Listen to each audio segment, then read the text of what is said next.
Okay, week 5, balance. So let's come to the back of our mat, okay? And let's just practice walking one foot in front of the other, the length of our mat. So let's just get used to this kind of shortened, narrow base of support versus being, wide and kind of carefree and walking. We're gonna shorten it up a little bit, and let's go backwards.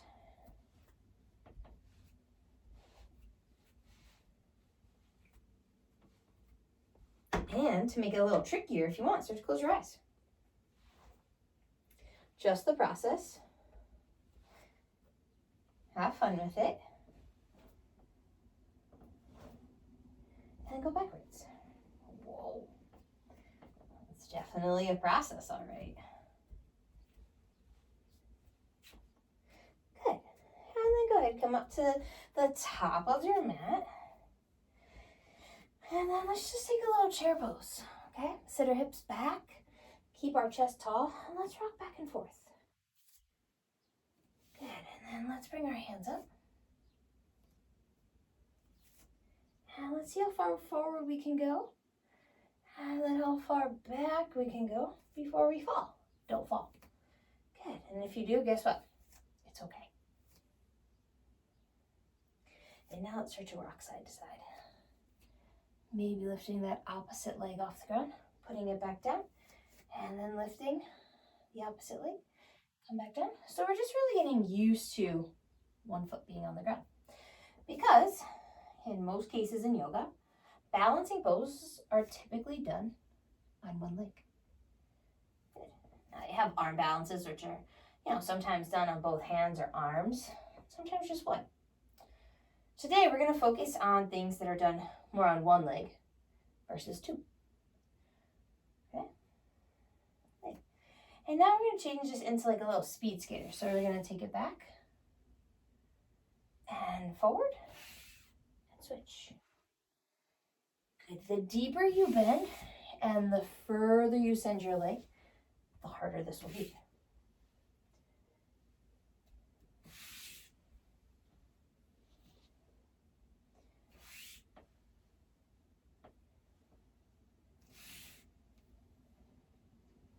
Come back to center, have a moment, maybe take a little back bend here, stretch it out, and then come forward, go ahead, touch your toes maybe, take a little ragdoll pose.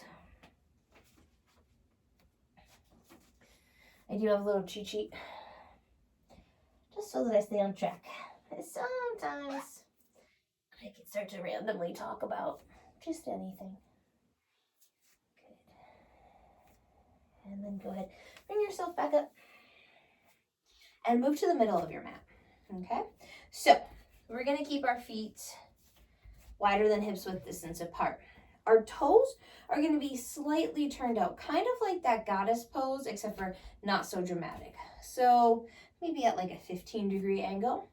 And all we're gonna do is start to weight shift off of one foot, reach the arms out, put that foot down, let your knees absorb it as you bend in, and then fly. Good, in and fly. Now remember, if you need a little bit support of a wall, go ahead and take that. Kind of push yourself off, reabsorb, push off, or just work on one side. So working on that left leg lifting and coming down. And then maybe turning and working on that right side. And coming down.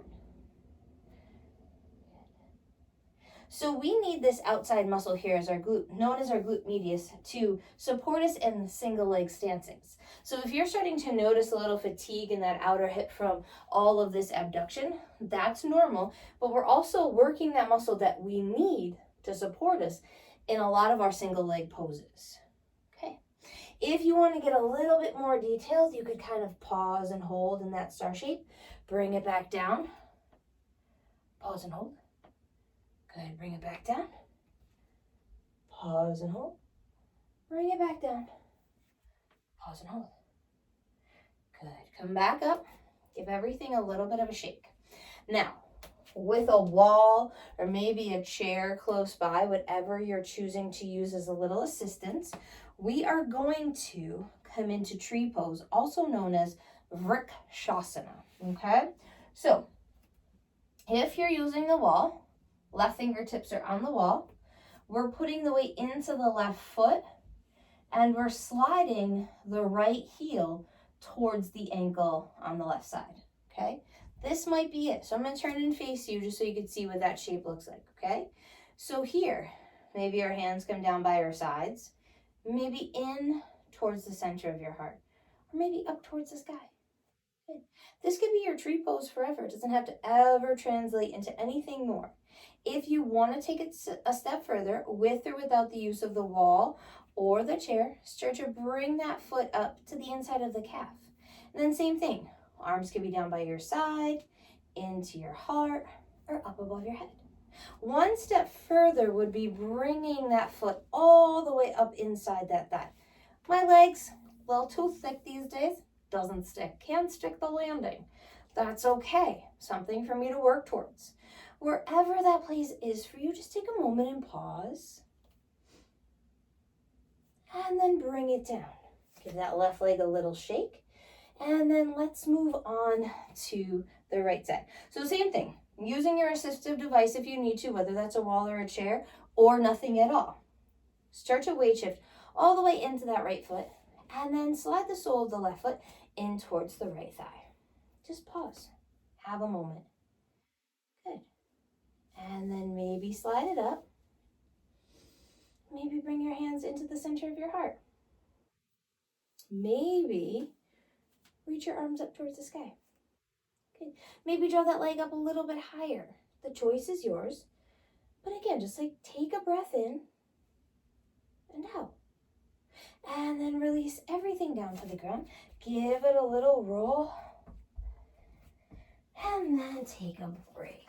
Okay, so we are going to work through Warrior 3 and Half Moon pose, okay? So tree pose, Warrior 3 pose, and Half Moon are very, very common single leg balance poses cued in classes. So that's why I chose to focus on them today. Plus, it also gives you that idea of rotating and keeping your hip neutral. Okay, so a lot of things we do in yoga are externally rotated, which Half Moon and tree pose incorporate. And then our Warrior 3 is more of a neutral hip. So if you're using your props like a block or your pasta jars or water bottles, you're going to take those blocks down to the ground on their highest level.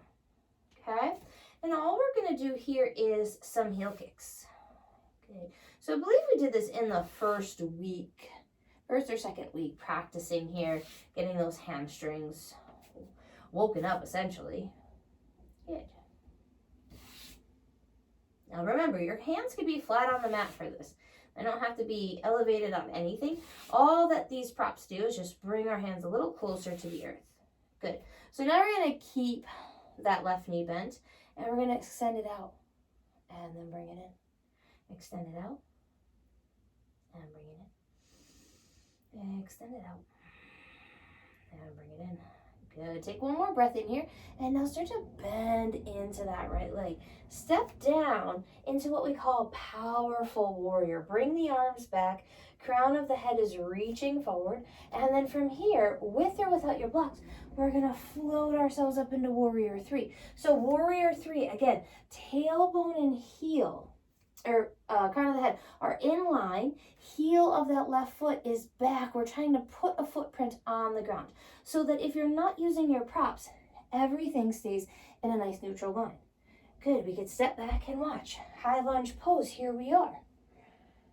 Good. Those hands can come back down to the props. Float back up. Warrior 3. Good. Bring that leg down.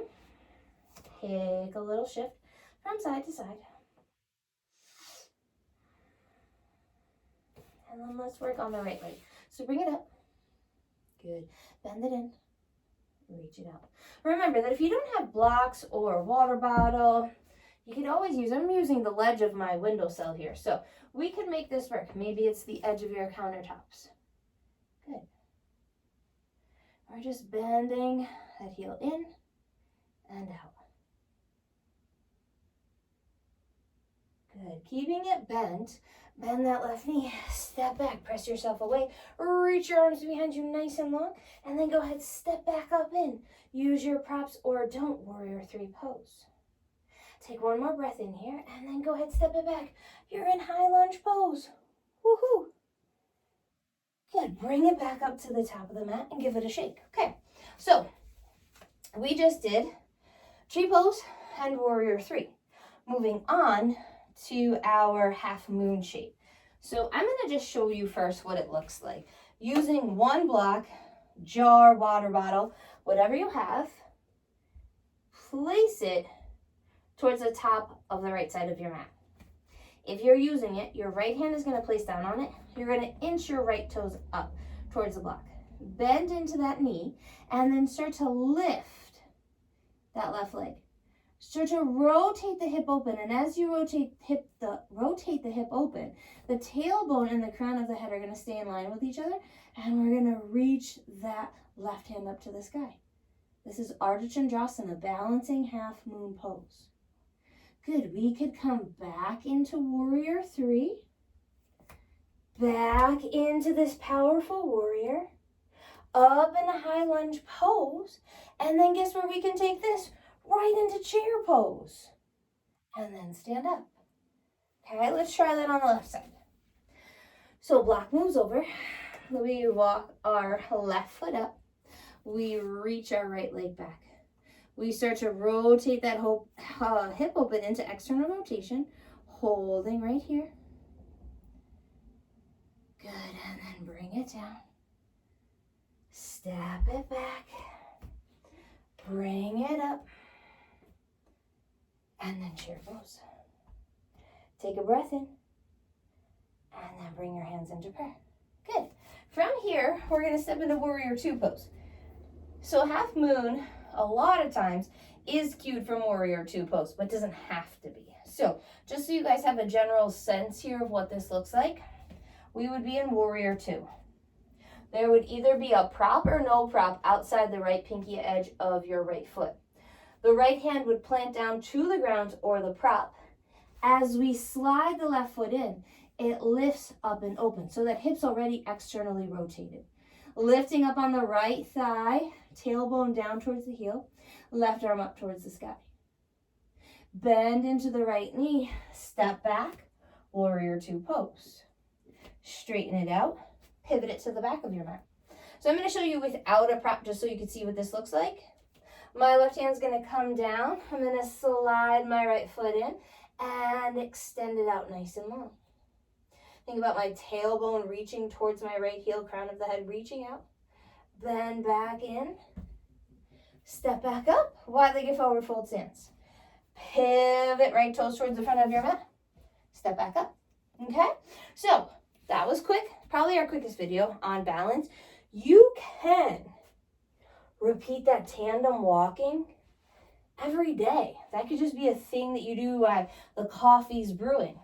Another thing to get used to some single leg stancing while the coffee's brewing or the tea or, you're just doing a couple morning things is rocking back and forth. Working that hip abduction. Getting and inviting that glute medius to become a little stronger. Okay? And then translating it into your tree pose, your warrior 3, and your half moon. Balance in a nutshell.